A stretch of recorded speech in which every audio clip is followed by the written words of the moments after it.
ბათუმში გორგასლის 150 ნომერში გაჩენილმა ხანძარმა შავლიძეების ოჯახი დააზარალა. მერაბ შავლიძე ეჭვობს, რომ ხანძარი ძვირადღირებულმა მაცივარმა გამოიწვია, რომელიც რამდენიმე თვის წინ შეიძინა. შედეგად სამზარეულოს ინვენტარი თითქმის სრულად განადგურდა. ჩამრთველებისა და მაცივრის გარდა ოთახში არსებული სხვა ელექტროტექნიკა, ასევე გაზის მილი ხანძრის პერიოდში გათიშული იყო, რამაც ტერიტორია აფეთქებისაგან იხსნა. ოჯახის უფროსის განცხადებით, მაცივარს რამდენიმე წლიანი გარანტია აქვს. მიუხედავად ამისა, მაღაზიის წარმომადგენლები, რომლებიც მომხდარის შესახებ საქმის კურსში იმყოფებიან, საკითხით ამ დრომდე არ დაინტერესებულან.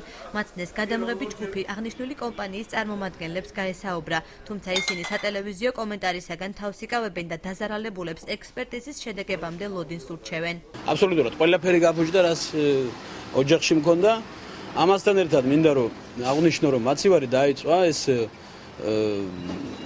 ხშირ შემთხვევაში არაფერი არ ყოფილა მსგავსი აქამდის, აბსოლუტურად 9 თვეა რაც აქვს გამოტანილი განვადებით. დაინტერესენ უბრალოდ რითი გამოიწვია ამ მაცივარმა, მეც რა თქმა უნდა ჩავრთავ ამას გარდა კერძო ექსპერტებს. ამ წუთში აღძრულია საქმე.